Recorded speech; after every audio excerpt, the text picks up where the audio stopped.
বাজারের মতো ফুলকো পেঁপে একদম মুচমুচে বেগুনি বানাতে চান কিন্তু কোনো বেকিং সোডা বা বেকিং পাউডার ছাড়াই? আজকে আমি দেখাবো এমন একটা ট্রিক যা জানলে সারা জীবন আর সফট বেগুনি হবে না। আসসালামু আলাইকুম দর্শক, রমজান স্পেশাল পর্বে সবাইকে স্বাগত জানাচ্ছি আমার আজকের রেসিপিটি দেখার জন্য। আজকে আমি আপনাদের তৈরি করে দেখাবো দীর্ঘ সময় কিভাবে বেগুনি মুচমুচে থাকবে সেই রেসিপিটি। তো এর জন্য প্রথমে আমি এখানে একটা বেগুন নিয়েছি। এটা লম্বা আর তাজা বেগুন, খুব পাতলা না আবার বেশি মোটা না, মাঝারি স্লাইস করে কেটে নেব। কম বেশি সবাই বেগুন স্লাইস করতে জানি আমরা, তাই আর বেগুন কাটা আমি আর দেখালাম না। চাইলে এবার বেগুনের উপর হালকা লবণ ছিটিয়ে 10 মিনিট রেখে দিতে পারেন।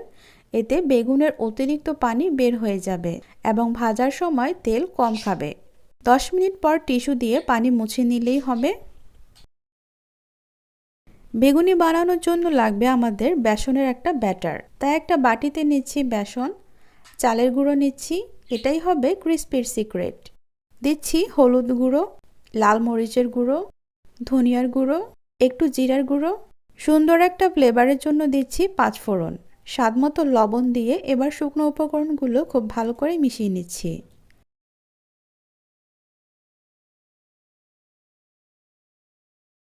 এরপর আদা ও রসুনের পেস্ট দিয়ে এবার অল্প অল্প করে ঠান্ডা পানি দিয়ে একটা ব্যাটার তৈরি করে নেব। ব্যাটারটা খুব পাতলা না আবার বেশি ঘনও না, এমন কনসিস্টেন্সি হবে যেন চামচ থেকে ধীরে ধীরে পড়ে। এখানে কোনো বেকিং সোডা বা বেকিং পাউডার দিচ্ছি না।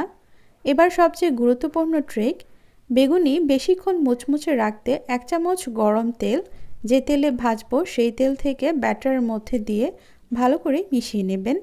তাহলেই দেখবেন এতে বেগুনি হবে বেশি ক্রিস্পি। চুলায় কড়াই বসিয়ে মাঝারি আঁচে তেল গরম করে নিচ্ছি। তেল ভালোভাবে গরম হয়েছে কি না দেখতে 1 ফোঁটা ব্যাটার ছেড়ে দেখুন। সাথে সাথে উপরে উঠে এলে বুঝবেন ঠিক আছে। এবার বেগুন ব্যাটারে ডুবিয়ে সরাসরি তেলে ছাড়বো। মাঝারি আঁচে ভাজবো, একদম হাই হিটে না, তাহলে বাইরে লাল হবে কিন্তু ভেতরে কাঁচা থাকবে। উল্টে পাল্টে সোনালি রং হওয়া পর্যন্ত ভাজবো।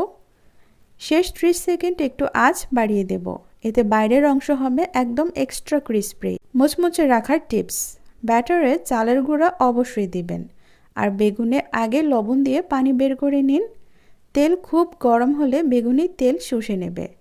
আর ভাজার পর ঢাকনা দিয়ে ঢেকে রাখবেন না, টিস্যুর উপর না রেখে ঝাঁঝরিতে রাখুন, এতে বাতাস চলাচল করবে, বেশি সময়ও মুচমুচে থাকবে।